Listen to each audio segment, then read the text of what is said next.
Hello and welcome back to Shakesyear. We are working on Troilus and Cressida and we're getting towards the end of it. We're going to get to hear from Thersites today in Act 5, Scene 4. Now there are like 10 scenes in Act 5, but we are on the battlefield now in Act 5, Scene 4. But whoa, hang on a second. Yesterday we finished up with Act 5, Scene 2, so we got to do a little bit of a recap.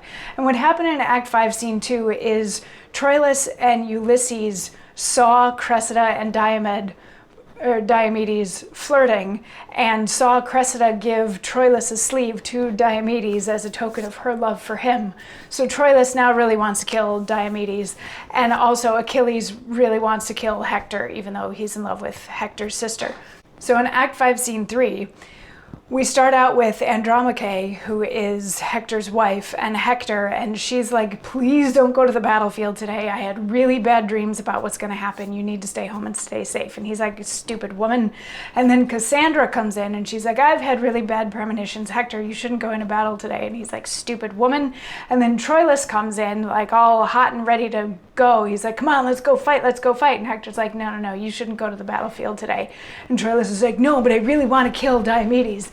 And Hector's like, you really shouldn't go into battle with like that whole mindset thing that you got going on. Like, you should stay home. I'm going to go fight. Meanwhile, Cassandra and Andromache have gone to get King Priam to ask him to convince Hector to not go fight. So Priam and Cassandra and Andromache come back in, and Priam is like, don't go fight today. I had bad dreams and Hecuba had bad dreams. Like, you really shouldn't go fight today. It's not going to turn out well. And Hector's like, no, really, I have to go fight today. So not listening to any of them, he decides that he's going to go. And Troilus decides, they all sort of start scattering. Troilus decides that he is also going to go fight the war because he really wants to kill Diomedes. So that's essentially Act 5, Scene 3. Act 5, Scene 4 is interesting. It's short, and this monologue kicks it off. And as often happens in Shakespearean plays, when we get to the war part of it, there's a lot of quick little scenes or little snippets within scenes of like, these people come in and these people go out. And it's supposed to sort of give us the feeling of the chaos of a battle. But this one kicks off with a monologue from Thersites, wherein he says, now they are clapper-clawing one another. I'll go look on. That dissembling, abominable varlet Diomed has got that same scurvy-doting, foolish young knave's sleeve of Troy there in his helm. I would fain see them meet.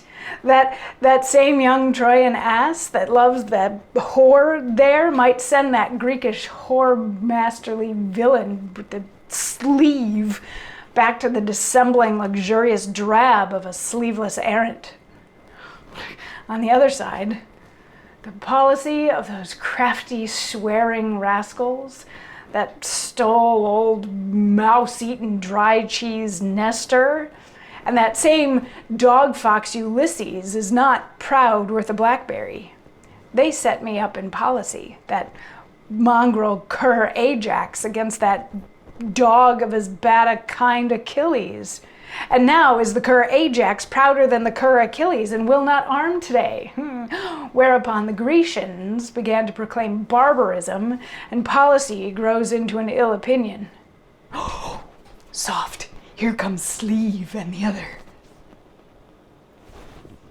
So it's a weird sort of Grecian chorus about the war, or just catching us up on where we are in terms of what's happening in today's battle, but it's happening on stage and it's not a full chorus, it's just Thersites. So he's being his usual miserable self, and he's saying that Diomedes has Troilus's sleeve in his helm, and he really wants to see the two of them fight. He thinks that that's going to be a fun battle. And then he calls Nestor some names, and he calls Ulysses some names, and he says that Ajax is now just as bad as Achilles, to the point where Ajax is so proud of himself that he's not even going to come and fight today, the same that Achilles isn't going to come and fight today. And the Grecian camp is kind of bleh and messed up. But then he gets all excited because Diomedes and Troilus enter. So he's calling Diomedes sleeve, which I think is kind of fun. But anyway, Diomedes and Troilus do enter. And exchange of I'm gonna kill you type stuff, and then they go off fighting, and then and then Hector comes in and sees Thersites, and he's like, who are you? She's like, do I have to kill you? And Thersites is like, no, I'm not anybody, I'm not worth anything. And Hector's like, all right then, and just keeps going on, because he's like not of a high enough status to deserve being killed at this time. So he spares his life, and Thersites is like, all right, I'm gonna go camp out and see where I can get the best view on what's gonna happen with this war.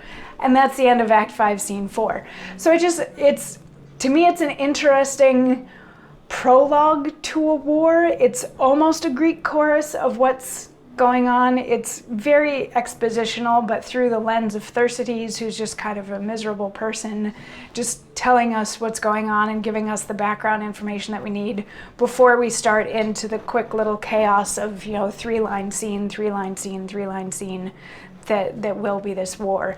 But we do need to find out what's going to happen between Sleeve and the other, which I think is a gorgeous way to refer to Diomedes and Troilus, and some much needed humor at this point in the play. And we also got to find out what's going to happen with Achilles and Hector. So come on back tomorrow and we will see if we can answer some of those questions. I'll see you then. Mwah.